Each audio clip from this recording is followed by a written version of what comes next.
Custeio baseado em atividades ou custeio ABC, Activity-Based Cost, é um método de custeio que está baseado nas atividades que a empresa efetua no processo de fabricação de seus produtos. Esta é uma metodologia desenvolvida pelos professores americanos Robert Kaplan e Robin Cooper em meados da década de 1980, na Universidade de Harvard. Fornece um método para o tratamento dos custos indiretos, através da análise das atividades, dos seus geradores de custos e dos utilizadores. Consiste na identificação, análise e alocação de custos aos processos de uma determinada empresa, visando melhor gerenciar a lucratividade. O uso deste método permite uma melhor mensuração dos custos. Os recursos são atribuídos a cada atividade, em seguida, as atividades são atribuídas a objetos de custo com base no seu uso. O custo baseado em atividades reconhece os relacionamentos de causa dos responsáveis pelos custos das atividades. Também ameniza as distorções provocadas pelo uso do rateio usado na tradicional lógica de absorção dos custos. Na década de 1920 se consolidou o custeio tradicional. O produto simbolizava o capitalismo, e a grande maioria das organizações se baseavam na produção em massa de produtos pouco diversificados, utilizando mão de obra intensiva. Os custos diretos, ligados diretamente à produção, eram fortemente preponderantes na composição dos custos. O custo tradicional foi adotado quase universalmente, talvez pela facilidade ou pelo comodismo da época. Porém, com as mudanças em duas variáveis fundamentais como o aumento da participação dos custos indiretos na composição dos custos totais e o aumento da diversificação dos produtos e processos, fez com que resultasse na obsolescência do custeio tradicional para fins gerenciais e no surgimento de técnicas inovadoras como o custeio ABC. Ou seja, para acompanhar o mercado, as organizações precisaram investir em qualidade, tanto para os clientes internos, funcionários, quanto para os clientes externos. Os custos indiretos aumentaram significativamente e não podiam continuar mais a serem tratados como antes no sistema tradicional. Surge então a ideia do custeio ABC. Os produtos que alocam mais atividades passam a ter uma maior fatia na divisão dos custos indiretos. Para Maffei Filho, o método ABC.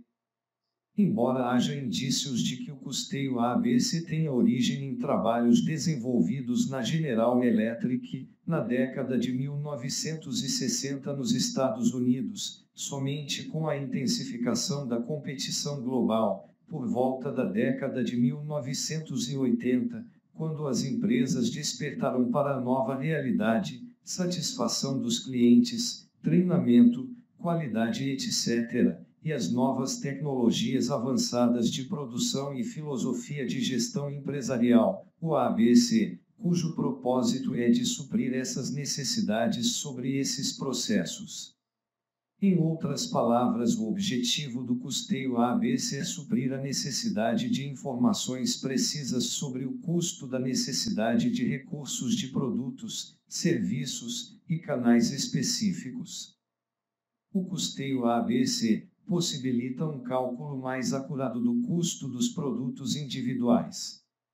Sua principal vantagem é o fato que pode ser usado como uma ferramenta gerencial que estimula e suporta a melhoria contínua dos processos, da qualidade, dos parâmetros de desempenho da empresa e das próprias pessoas, pois focaliza os possíveis problemas ou oportunidades de melhora. Sua mais séria restrição é a dificuldade imposta à sua implantação pela carência e pelo custo das informações necessárias para o ABC. Porém, com as novas tecnologias como os coletores eletrônicos de dados e os sistemas integrados de administração empresarial, ERP, e uma série de inovações, a perspectiva é que o uso do ABC se amplie, principalmente nos mercados competitivos onde o conhecimento dos custos e de onde eles ocorrem é uma questão de sobrevivência. Com o avanço da tecnologia e a crescente complexidade dos sistemas de produção, ocorreu uma mudança do perfil de custos das organizações, passando de uma estrutura em que os custos diretos cedem espaços para os indiretos, e então se fez necessário mudar a forma de custear, com o objetivo de conhecer melhor quais atividades e produtos agregam valor, contribuindo para que a organização seja competitiva, fazendo o melhor mais barato. O sistema de custeio baseado em atividades, ABC Activity-Based Costing, procura, igualmente, amenizar as distorções provocadas pelo uso do rateio, necessários aos sistemas tratados anteriormente, principalmente no que tange ao sistema de custeio por absorção. Poderia ser tratado como uma evolução dos sistemas já discutidos, mas sua relação direta com as atividades envolvidas no processo configura mero aprofundamento do sistema de custeio por absorção. A importância que se dá à utilização do sistema de custeio ABC em virtude do mesmo não ser apenas um sistema que dá valor aos estoques, mas também proporciona informações gerenciais que auxiliam os tomadores de decisão, como por exemplo, os custos das atividades, que proporcionam aos gestores atribuírem responsabilidades. Um diferencial do sistema de custeio ABC é que a sua utilização, por exigir controles pormenorizados, proporciona o acompanhamento e correções devidas nos processos internos da empresa, ao mesmo tempo em que possibilita a implantação ou aperfeiçoamento dos controles internos da entidade. A implementação do ABC requer uma cuidadosa análise do sistema de controle interno da entidade. Sem este procedimento que contemple funções bem definidas e fluxo dos processos, torna-se inviável a aplicação do ABC de forma eficiente e eficaz. O ABC, por ser também um sistema de gestão de custos, pode ser implantado com maior ou menor grau de detalhamento, dependendo das necessidades de informações gerenciais para o gestor, o que está intimamente ligado ao ramo de atividade e porte da empresa. Na construção de um modelo ABC é necessário: 1. Estabelecer o organograma da empresa e os centros homogêneos onde se desenvolvem e definem as atividades que conduzem ao produto final. 2. Identificação das diferentes atividades. Nesta fase pretende-se identificar e classificar cada uma das diferentes atividades dos diferentes centros homogêneos.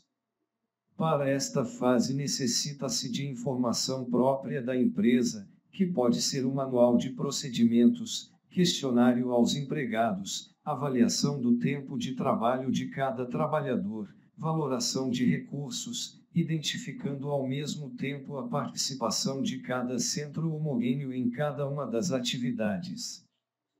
3. Identificação dos custos suportados no exercício, nos diferentes centros referidos na primeira fase. Nesta fase de localização apenas se identificam os custos indiretos, pois os custos diretos afetam-se ao produto final. 4. Construção do modelo ABC seria determinar os cost drivers ou geradores de custos, podendo utilizar-se como medida de atividade um input, um output, ou qualquer outro indicador físico. A característica fundamental que se deve cumprir na determinação dos cost drivers é que se produza uma relação direta entre a medida e o produto final.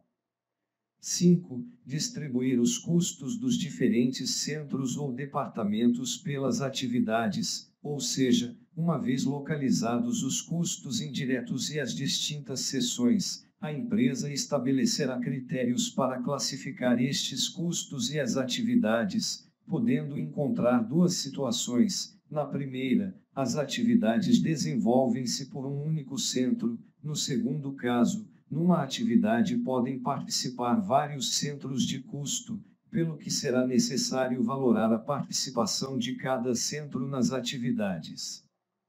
6. Nesta fase do modelo reclassificam-se as atividades, isto é, depois de identificadas todas as atividades, estas passam a ser reclassificadas atendendo a critérios específicos do ponto de vista operativo.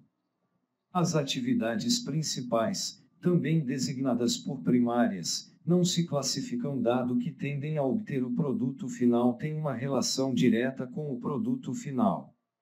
As atividades auxiliares ou secundárias caracterizam-se por ser comuns às atividades principais e não têm uma relação direta com o produto final. O custo destas atividades auxiliares deverá repartir-se pelas atividades principais. 7. Determinação do custo unitário do gerador de custo ou cost driver. Este custo é dado pelo quociente entre o custo total da atividade e o número de cost drivers definidos. 8. Nesta fase são definidos os cost drivers necessários para obter o produto final. Requer um estudo detalhado do mapa das atividades da empresa e das características do processo produtivo para diferenciar as atividades necessárias para obter cada tipo de produtos. 9. Finalmente, determinar-se-á o custo total do produto, sendo composto pelos custos diretos que se afetam diretamente ao produto final e custos indiretos que se imputam em função das atividades necessárias ou utilizadas. Segundo este modelo, atividade é o conjunto de tarefas que são necessárias para obter um produto final e que tem como objetivo incrementar o valor acrescentado da empresa. Enquanto as atividades geram custos, as tarefas são um passo intermédio para conseguir uma atividade. O objetivo de todas as atividades definido no modelo é gerar valor acrescentado ao produto final, tendo as mesmas três características específicas, tem um objetivo concreto que é gerar custos, devem consumir um conjunto de inputs ou factors, devem poder relacionar-se com o produto final por meio de cost drivers. Quando uma empresa define o seu mapa de atividades, deve considerar, em primeiro lugar, que as tarefas que compõem esta atividade sejam homogêneas e que, ao mesmo tempo, todas as tarefas da mesma atividade possam ser quantificadas atendendo à mesma unidade de medida, ou seja, o mesmo cost driver. Como vantagens podemos ressaltar informações gerenciais relativamente mais fidedignas por meio da redução do rateio. Adequar-se mais facilmente às empresas de serviços, pela dificuldade de definição do que seja custos, gastos e despesas nessas entidades. Menor necessidade de rateios arbitrários. Atende aos princípios fundamentais de contabilidade, similar ao custeio por absorção. Obriga a implantação, permanência e revisão de controles internos. Proporciona melhor visualização dos fluxos dos processos. Identifica, de forma mais transparente, onde os itens em estudo estão consumindo mais recursos. Identifica o custo de cada atividade em relação aos custos totais da entidade. Pode ser empregado em diversos tipos de empresas, industriais, comerciais e serviços, com ou sem fins lucrativos. Pode, ou não, ser um sistema paralelo ao sistema de contabilidade financeira. Pode fornecer subsídios para gestão econômica, custo de oportunidade e custo de reposição. Possibilita a eliminação ou redução das atividades que não agregam valor ao produto. Por outro lado, pode-se enumerar como desvantagens: alto nível de controles internos a serem implantados e avaliados. Necessidade de revisão constante. Leva em consideração muitos dados. Informações de difícil extração. Dificuldade de envolvimento e comprometimento dos empregados da empresa. Necessidade de reorganização da empresa antes de sua implantação. Dificuldade na integração das informações entre departamentos. Falta de pessoal competente, qualificado e experiente para implantação e acompanhamento. Necessidade de formulação de procedimentos padrões. Maior preocupação em gerar informações estratégicas do que em usá-las. Não se esqueça de se inscrever no canal e deixe o seu like.